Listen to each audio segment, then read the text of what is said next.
Hey folks, Colin here from Something's Recording, and today we're going to talk about Studio One versus Pro Tools and which DAW is the best for your home studio. We're going to be talking about the DAW wars today, but before we dive in, if you are ready to go a little bit deeper into the mixing process as a whole and really start to hone your workflow as an engineer, then I have just the tool for you, and it is completely free. It is my 7-step mixing checklist. This is a simple PDF that you can download below, and it will guide you through the entire mixing process, step by step, to help you get professional and radio-ready mixes without the hassle and without the guesswork. Like I said, it's completely free. You can download it using the link in the video description. Now let's jump in here and start talking about Studio One and Pro Tools. There's 3 areas I wanted to cover when comparing these two DAWs.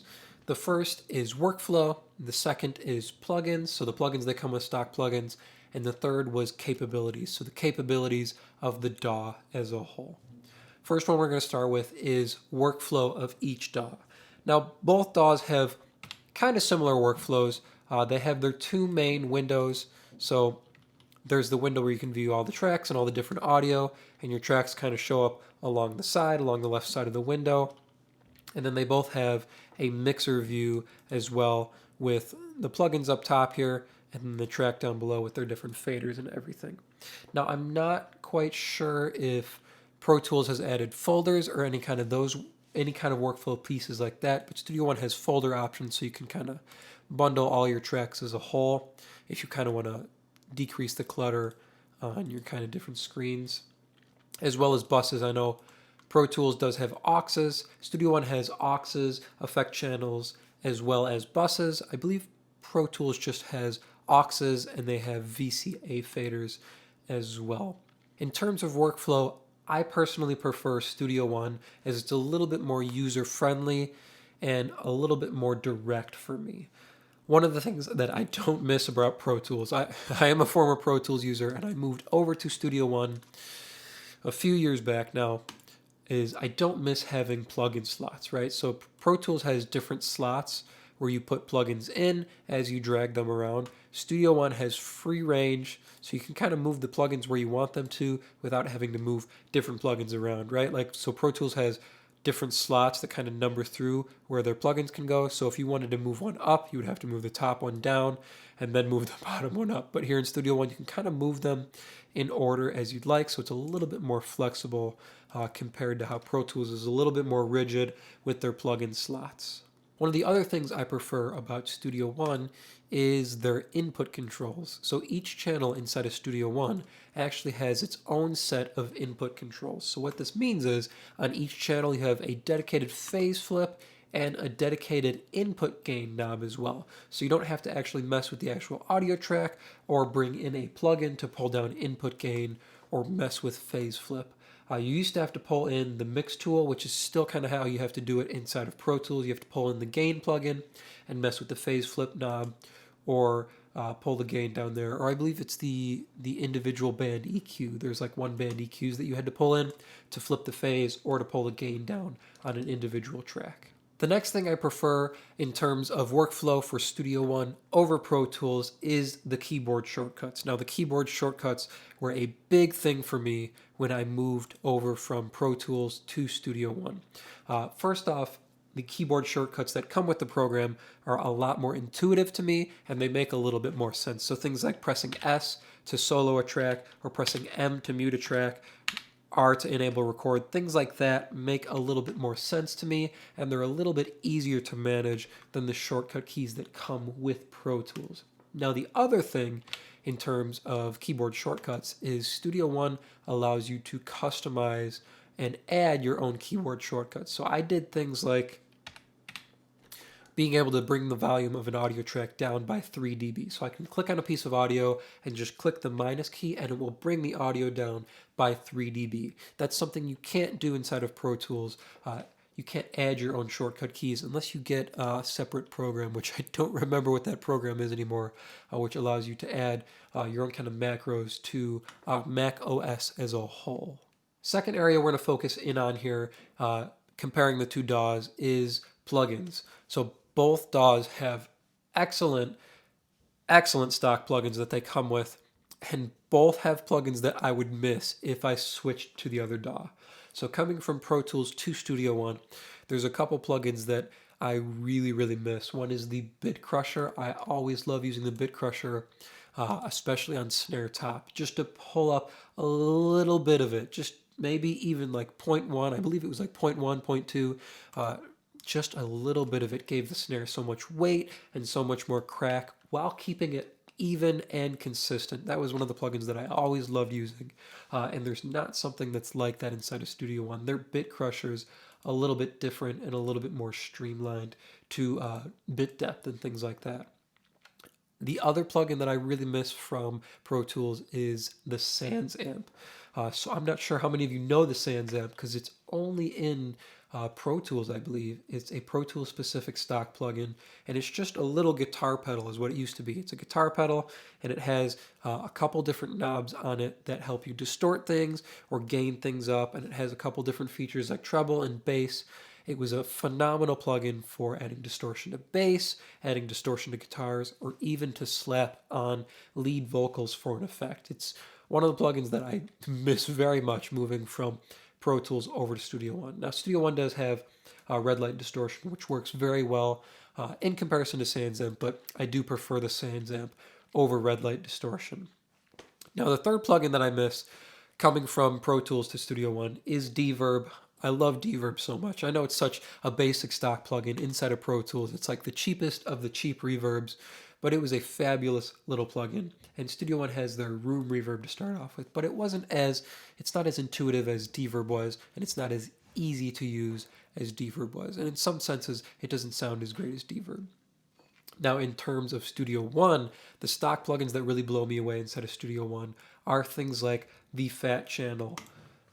If we go into the Fat Channel here, there are a couple plugins that come stock with the Fat Channel. So the passive EQ or this Pultec style EQ is a great piece of gear to have stock inside your DAW. This is something I like to throw on bass or kick drums or even on my master fader, my mix bus, just to boost a little bit of like the 60 hertz area or the 30 hertz area if I'm missing a little bit of sub on my mix. And another one that I always love that comes stock inside of Studio One is their FET comp or their FET compressor. This is an 1176 style emulation.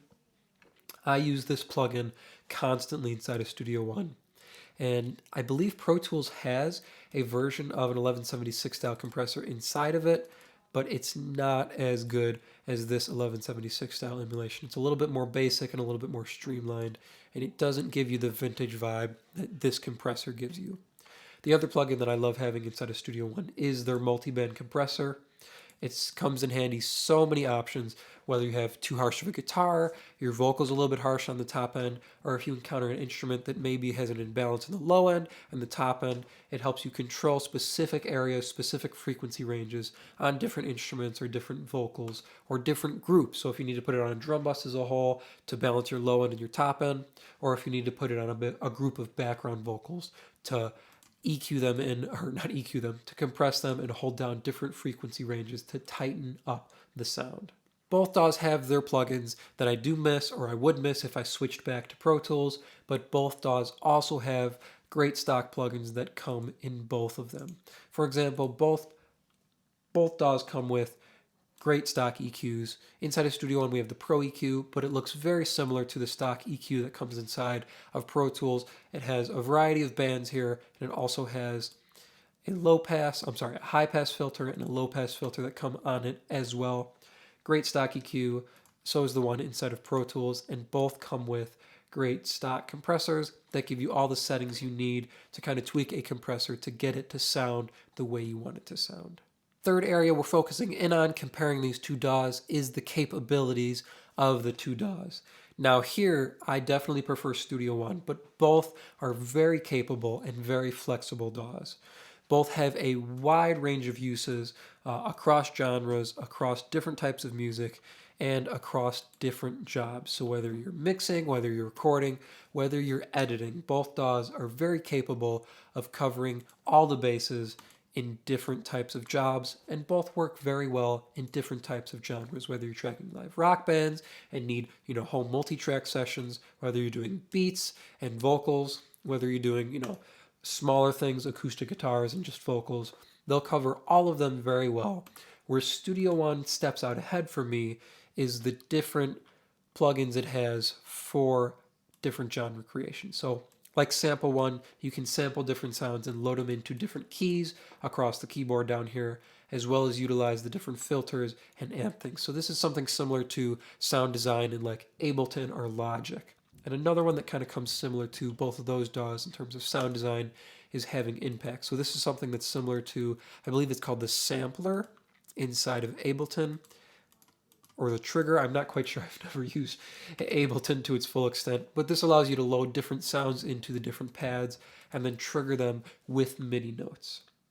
So this for me is where Studio One steps out ahead a little bit, and in terms of MIDI programming. So Pro Tools is very proficient in MIDI programming as well as Studio One, but Studio One is a little bit more user-friendly for me, and it has a variety of modes. So you can use the traditional mode of putting in your different notes, right? And you can view it in drum mode as well if you need to assign different notes to different drum pads. You can also view it in score mode. So if you're more used to reading music or writing music out on a staff like this, you can view your MIDI programming in staff mode, and you have a variety of functions here.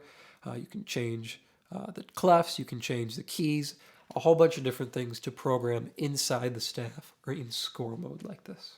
All in all here, if we're going back and review, in terms of workflow, I prefer Studio One as it's a little bit more user-friendly on the user interface and with keyboard shortcuts and things that you can customize in that area.